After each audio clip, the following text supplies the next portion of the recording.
அம்மையப்பரான சிவபார்வதி இருவரும் ஈன்றெடுத்த ஞான குழந்தைதான் முருகன். அவ்வகையில பெற்றோருக்குரிய தைப்பூசம் பிள்ளைக்கும் சிறப்பான நாளாக அமையுது. தைப்பூச நாள்ல சிவபார்வதி முருகப்பெருமான் இவர்களை தரிசித்து வேண்டிய வரத்தை பெறுவோம். தைப்பூச திருவிழா பழனியில சிறப்பா கொண்டாடப்படுகிறது. சிவன் நடராஜராக நடனமாடிய நாள் தான் மார்கழி திருவாதிரை.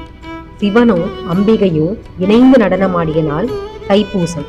தமிழகத்தை போலவே மலேசியாவிலையும் தைப்பூச திருவிழா ரொம்ப சிறப்பா கொண்டாடப்படுகிறது.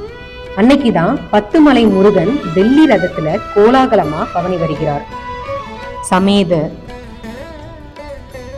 அம்மையப்பரான சிவபார்வதி இருவரும் ஈன்றெடுத்த ஞான குழந்தைதான் முருகன். அவ்வகையில பெற்றோருக்குரிய தைப்பூசம் பிள்ளைக்கும் சிறப்பான நாளாக அமையுது.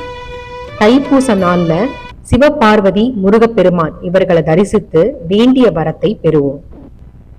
தைப்பூச திருவிழா பழனியில சிறப்பா கொண்டாடப்படுகிறது. சிவன் நடராஜராக நடனமாடிய நாள் தான் மார்கழி திருவாதிரை. சிவனும் அம்பிகையும் இணைந்து நடனமாடிய நாள் தைப்பூசம். தமிழகத்தை போலவே மலேசியாவிலையும் தைப்பூச திருவிழா ரொம்ப சிறப்பா கொண்டாடப்படுகிறது. அன்னைக்குதான் 10 மலை முருகன் வெள்ளி ரதத்துல கோலாகலமா பவனி வருகிறார். சமேத